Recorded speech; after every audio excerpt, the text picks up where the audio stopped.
नमस्कार बच्चों, स्वागत है आप सभी के आपके अपने YouTube चैनल पर। ओके बच्चों, आज हम हल करने वाले हैं आपके केमिस्ट्री क्लास 12th का जो सॉल्यूशन चैप्टर है विलियन, ठीक है, उसका एनसीईआरटी एक्सरसाइज 2.14, ठीक है।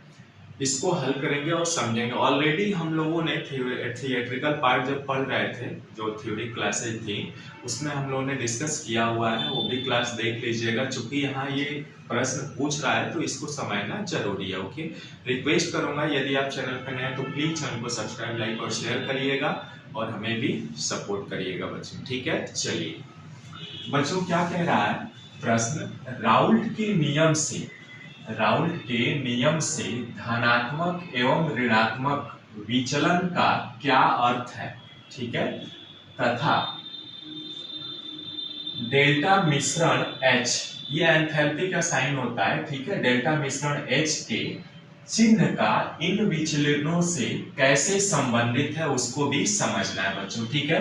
देखिए क्या कह रहा है, अब राउल्ट का नियम क्या होता है, धनात्मक विचलन। देखिए विलयन जो होता है दो तरह के होते हैं बच्चों, आदर्श विलयन और अनादर्श विलयन, ठीक है।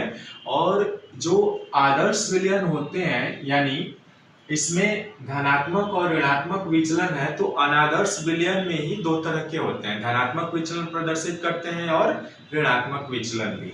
तो इसमें कह रहा है कि जब कोई विलयन, देखिए जब कोई विलयन सभी सांद्रताओं के जो टर्म्स पढ़े थे ना हमने, मोललता, मोल प्रवाह, इन सब पे, जब कोई विलयन सभी सांद्रताओं पर राउल्ट के नियम का पालन नहीं करता है तो वह अनादर्श विलयन कहलाता है। अब देखिए आदर्श विलयन क्या होते हैं, आदर्श विलयन वे विलयन होते हैं जो राउल्ट के नियम का पालन करते हैं सभी सांद्रताओं पर। लेकिन अनादर्श विलयन क्या होते हैं, जो विलयन सभी सांद्रताओं पर राउल्ट के नियम का पालन नहीं करते हैं, उन्हें अनादर्श विलयन कहते हैं, ठीक है।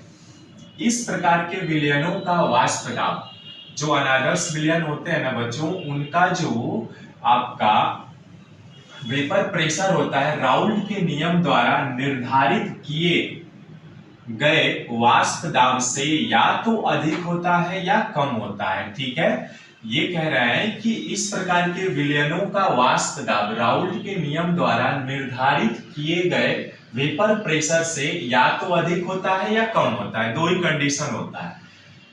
यदि यह अधिक होता है तो यह विलयन राउल्ट के नियम से धनात्मक विचलन प्रदर्शित करता है। देखिए जब अधिक होगा तो क्या होगा बच्चों, राउल्ट के नियम का से धनात्मक विचलन प्रदर्शित करता है यानी पॉजिटिव डेविएशन, और यदि यह कम होता है तो यह ऋणात्मक विचलन प्रदर्शित करता है यानी निगेटिव डेविएशन प्रदर्शित करता है बच्चों, ठीक है।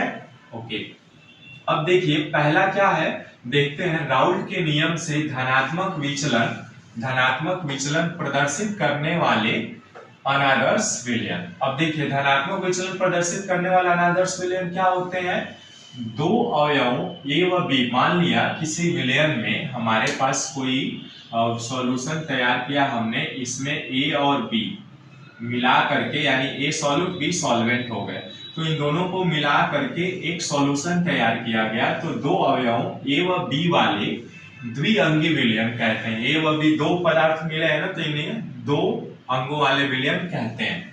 विलयन में ए बी यानी ए और बी के बीच जो अन्योन्य क्रियाएं होती हैं, यानी ए व बी के बीच के अणुओं के बीच जो क्रियाएं होती हैं वह क्या होती है, ए यानी ए के आपस में जो अन्योन्य क्रियाएं हैं ए और ए का, और बी का आपस में, जो बी एवं बी का आपस में अन्योन्य क्रियाओं की तुलना में दुर्बल होती हैं, यानी ए बी के बीच जो अंतरा आणविक आकर्षण बल होता है वो कम होता है ए व बी के अंतरा आणविक आकर्षण बल के, ठीक है। वही चीज कह रहा है, इसमें दुर्बल होती है।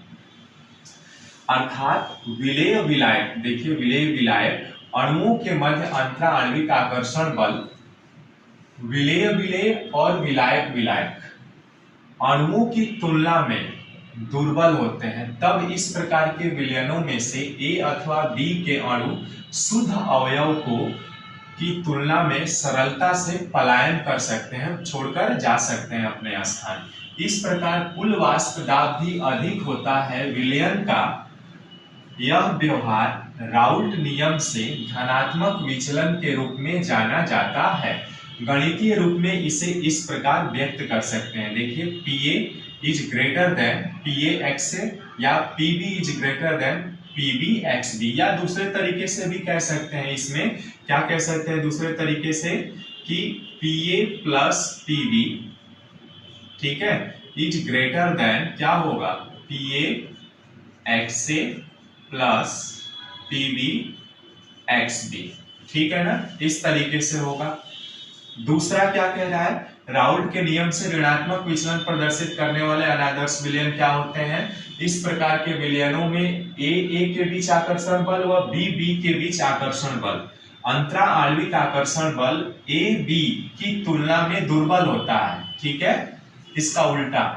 अतः इस प्रकार के विलयनों में A तथा B अणुओं की पलायन प्रवृत्ति शुद्ध अवयव की तुलना में कम होती है। परिणाम स्वरूप विलयन के प्रत्येक अवयव का वाष्प दाब राउल्ट नियम के आधार पर अपेक्षित वाष्प दाब से कम होता है। इस प्रकार कुल वाष्प दाब भी कम होता है।